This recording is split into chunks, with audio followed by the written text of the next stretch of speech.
turn the mics on. Then we can hear. Hey, welcome back on the Good Morning Artesia radio show. And Mayor Raye Miller is with us. And the city council did have a meeting last night. And so the mayor's here to help recap for us. Yeah, it was a fairly short meeting last night. But at the end, many of the councilors wished everybody a happy Thanksgiving. And Councilor Bratcher, who had been under the weather last week, didn't attend, but he also sent his expression to the council for everyone to have a happy Thanksgiving. I know, certainly tomorrow's the day. I think actually my family's having Thanksgiving this afternoon.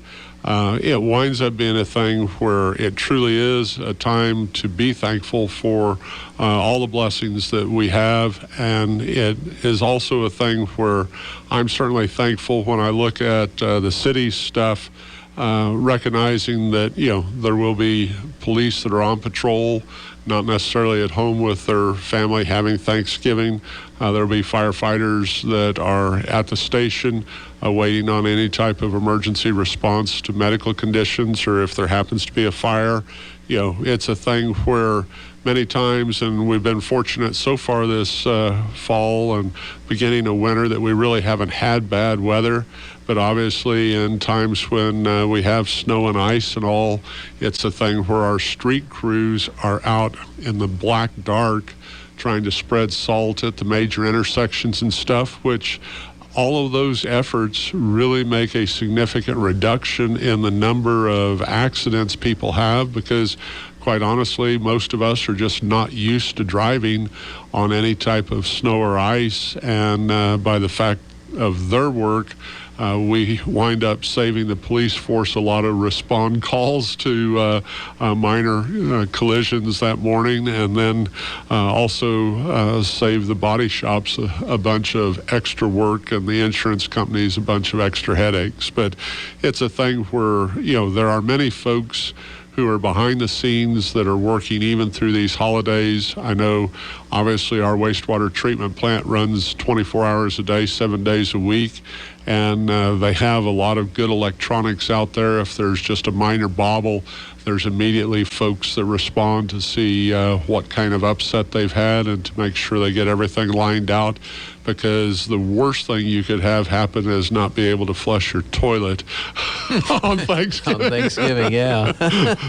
But anyway, no, it's a thing where, and truly, I mean, Artesia has a great group of employees. I think we have nearly 200 folks, and probably need a few more.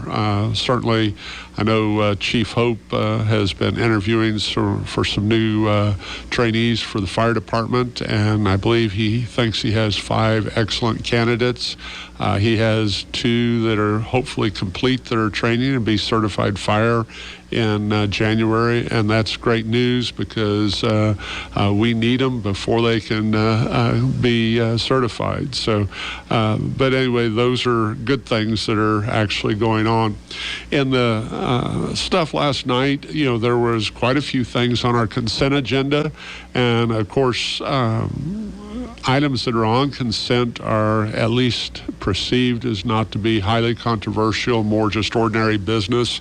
Now, there were a couple of things like a memorandum of understanding with Artesia Public Schools and some others, that all of those documents are in the counselor's packet where they have a chance to review. If they have any questions about what is being proposed, then we can remove it off of consent. But that agreement was basically how we're handling funds that are being set aside each year for major repairs and improvements to the pool, because that over years you'll have some things that get to a point where they have some major issues, whether it be in equipment or in the structure of the pool itself.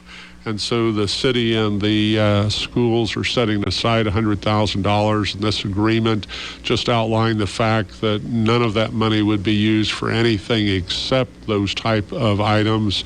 It's held by the city, but it's basically requires any expenditure to be approved both by the schools and the city. So it's a very good document that basically outlines clearly how the funds, what they're for, why, how they're to be used, and what's the procedure to actually do it. But those type of things a lot of times go on a consent agenda because there's really no questions or discussion. Folks have read it, they've heard about it before, and so as a result, it got approved through consent.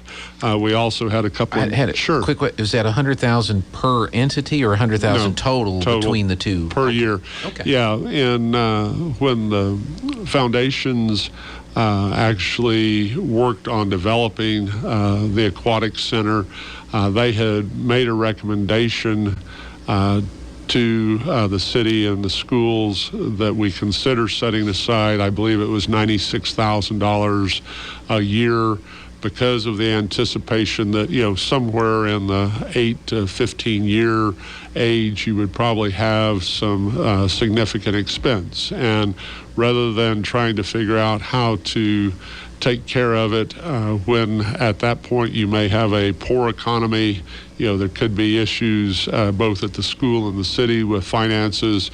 If you've actually done your work and set it aside over the years, a little bit at a time, then you have a pretty good size. Obviously in 10 years, you would have $1 million sitting there to try to help with any major type of equipment failures or equipment replacement, or if there were things that needed to be done to the structure of the pool or the decking or those type of things. So it's a really good thing. And I mean, many of those things go unnoticed as to what is being done to try to keep our financial self whole.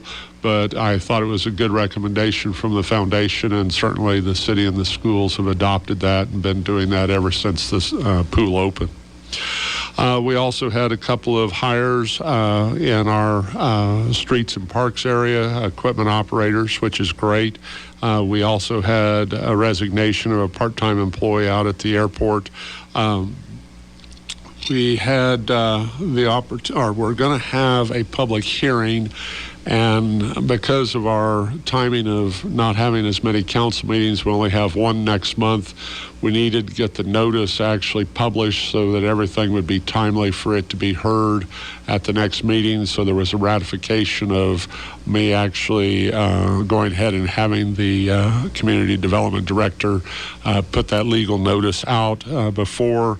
We also, because of the fact that our fall has been so warm, the city water department recognized that folks are still, or at least until recently, have continued to be watering their gardens. I mean, until a week ago Wednesday, I was still, or watering their yards. Until a week ago Wednesday, I was still watering my garden because I had green beans, okra, jalapeno peppers, and tomatoes that were still doing fine. We'd had just a nip of frost on the tops of the plants, but the bulk of the plant was still growing, and I planted way too many green beans this year. Is that on the Thanksgiving table today? No, actually, I gave part of them to one of my sons, and my wife cooked 2 pressure cooker fulls of green beans the other day, and she's already been working. We're actually having Thanksgiving out of town, and she's already working up there, and so I've been eating green beans for the last 2 days, and I'm probably healthier for it, but it's a thing where they truly, a lot of folks don't even have a concept where their food comes from. I know. Anyway, but as a result, the city looked at it, and one of the items that was on the consent agenda is we actually revised our schedule for how we calculate your sewer bill for next year, because normally we do it based on your November, December, January usage.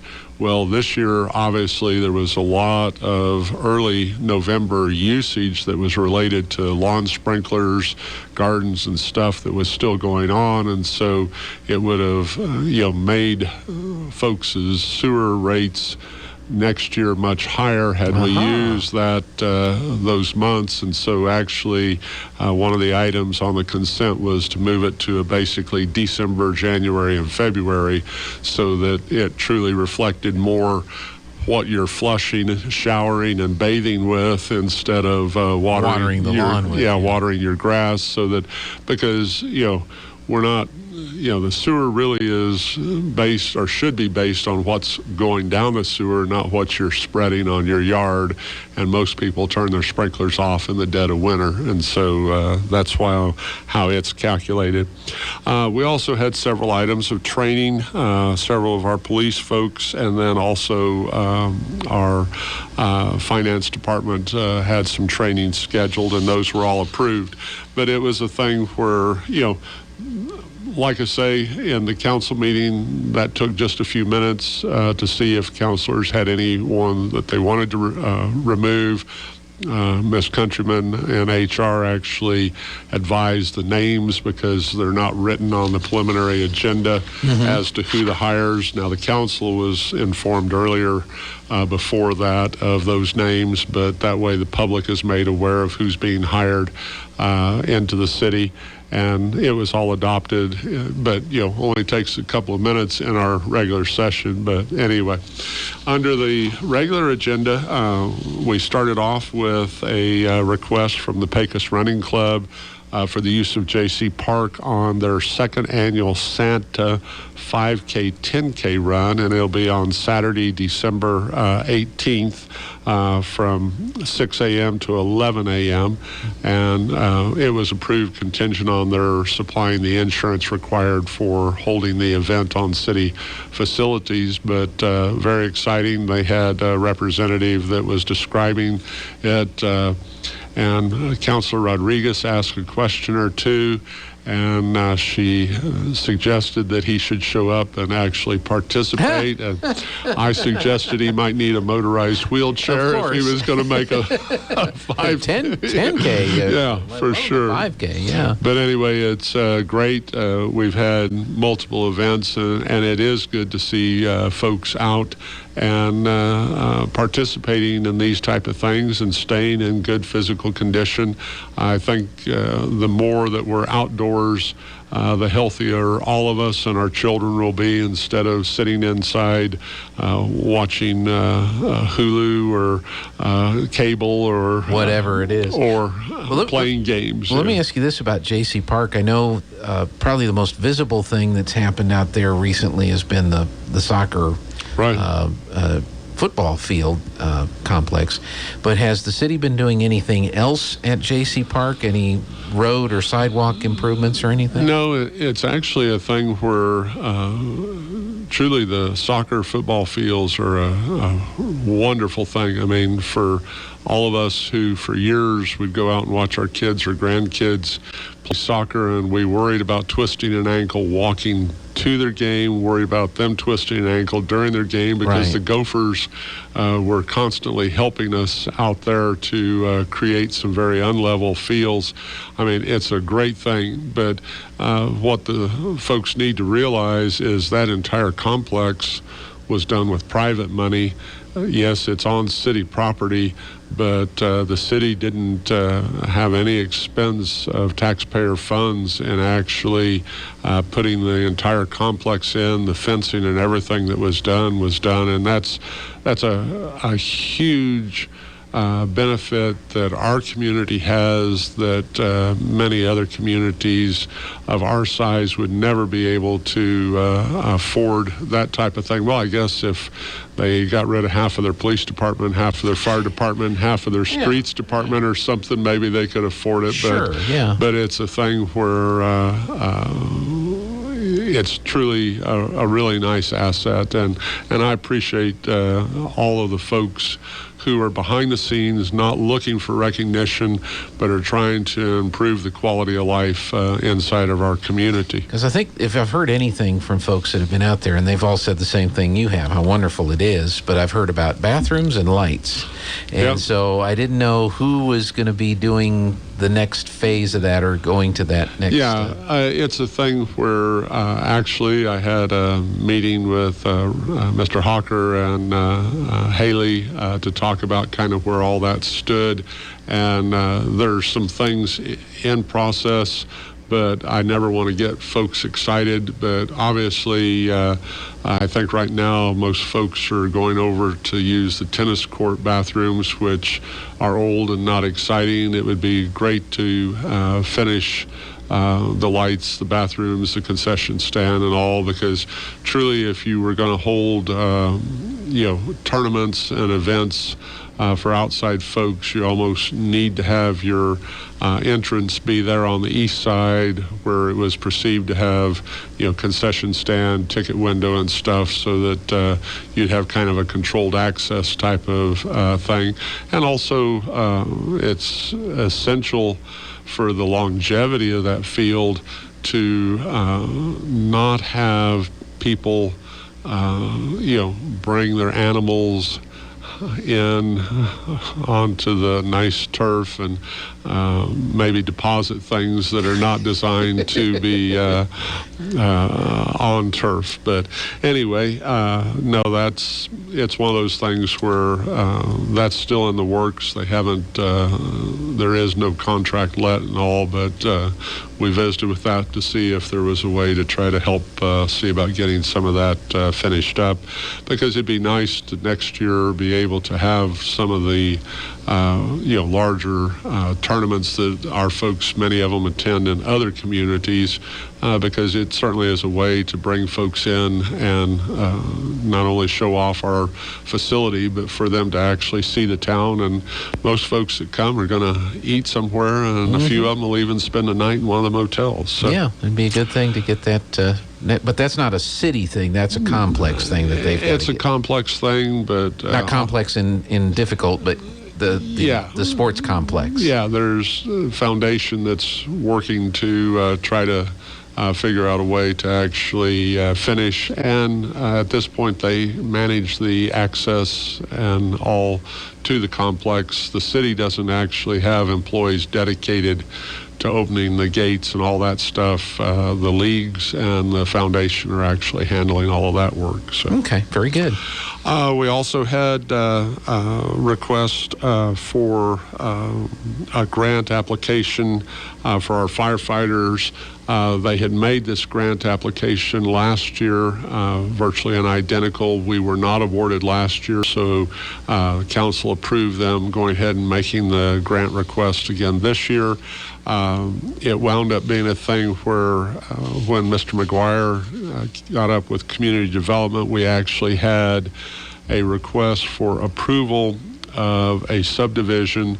It's actually located in the county, just outside the city limits, but there's basically a buffer zone around the city to where if anything's going on in the county, they not only have to seek approval from the county, but they also have to come to the city and go through our P&Z planning and zoning process and work with staff to make sure that we're comfortable with what they're doing. It's like a 61 one-acre lot subdivision on, slightly over 1 acre lot, because I think there's a total of about 80 acres involved, and it's just outside the city limits. And that was reviewed. There were a couple of folks in attendance to answer questions. There was also one of their folks on the phone in case there were questions that came up. But it was seen as being, staff had recommended approval, P&Z recommended approval. We got a little information on it from the folks, but council passed it unanimously.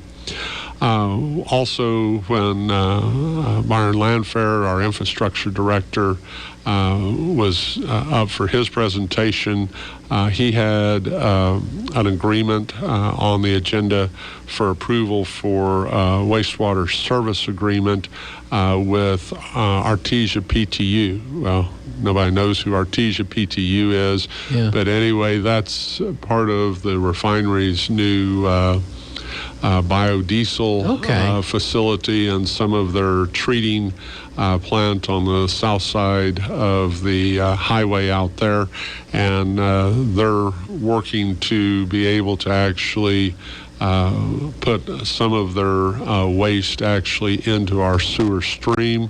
It's all things that have to be reviewed by, the Environment Department, but everybody is actually comfortable that it's something that we can actually handle at our sewer plant, and as a result, this was basically an agreement of between us and them about exactly what the limits are, but anyway, it's a good thing. I mean, when you look at the refinery, this biodiesel facility, all that has been going on out there, I mean, they've made a huge investment into our community. I think there's $350 million between the rail work on the south side of the road. They built a railroad. They built a railroad. They have a whole tank farm for items to come in for processing and then for product to go out by rail car out. There's a new unit inside the refinery for the actual processing. I mean, it's a huge investment, and it's hard to quantify the true value of their employment, both in staff in the refinery, also Holly Energy Partners, which is a separate standalone entity but largely majority owned by HollyFrontier, the parent. And their folks work here at the Blue Quail 24 hours a day, 7 days a week, 365 days a year, because they have the ability to control valves and movement of product throughout their lines throughout the United States.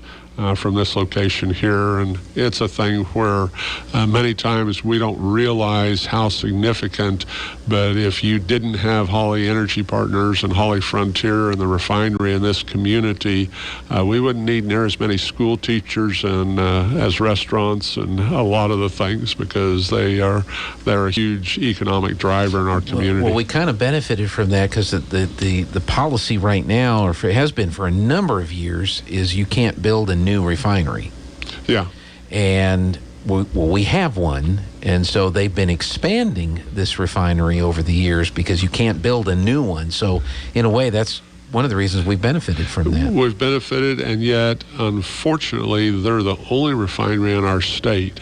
And I always worry about the folks in Santa Fe who just don't like anything that says oil, fossil fuels, or whatever. And but so far, in talking with the refinery, and I try to check with them regularly because I'm always worried about what Santa Fe may be doing to them. They indicate that currently their working relationship with the Environment Department, who actually oversees their operations, has been very friendly. While they stay in direct contact, the refinery hasn't seen anything punitive, because basically they could regulate them out of business, which is just tragic. But it's a thing where we do some interesting things in this state at times. Paul Gessing had a editorial that was published in the Sunday.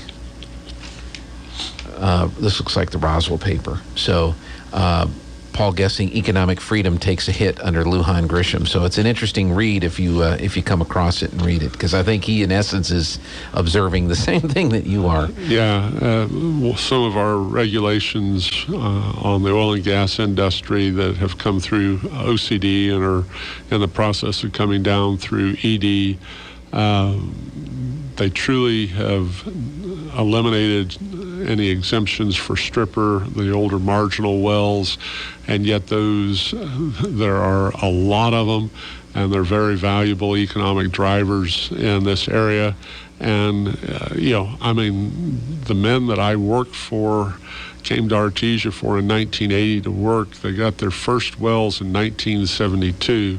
Well, if you had not had any marginal wells that folks were selling because they didn't see the value of, the company I worked for that became a successful economic driver in the community would have not existed, and that's a shame, because and certainly everybody doesn't become rich being in the oil field, because even with hard work sometimes it doesn't work out the way you want, but there are many folks who are out there today. I have a friend who basically has 300 wells out there, and I doubt that his most prolific well probably doesn't make 5 barrels of oil a day. So, but it's one of those things where some of these new regulations may basically put OCD in a position where they can literally put him out of business, which is very unfortunate at this point. Yeah, it's kind of sad.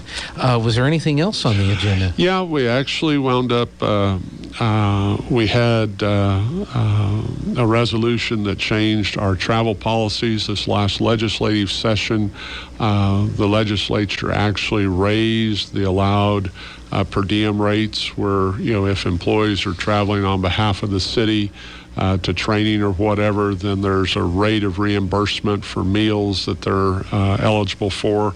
And the legislature changed it last session, and it's now effective, but it's a thing where until the local government actually, whether it be Eddy County or the city of Artesia or the city of Carlsbad, until they actually enact that change, then your employees are not eligible for the higher reimbursement rates. But we actually adopted that last night as part of the report from our city clerk department. And it's a thing where, what that means is, instead of being able to get one hamburger 2 times a day at McDonald's, you now actually can possibly get a McRib twice a day and a breakfast at McDonald's. And a breakfast. And still actually not be over budget. So. That's good. I think they would appreciate that. It's not T-bone steaks, but it's better, because but McRib now. So. Yeah, when you're in Santa Fe, you can't. Well, you can't go out and eat at the restaurant you want, at least not for each meal. That's otherwise, right. You're over your budget for sure. That's right. I want to take a break for the news. There was one other thing I wanted to ask you. You mentioned the legislative session that's coming up, and I just wanted to have you unveil your crystal ball for just a little bit, if you don't mind. So we're going to take a quick break. We'll be back with the mayor right after this. Now for a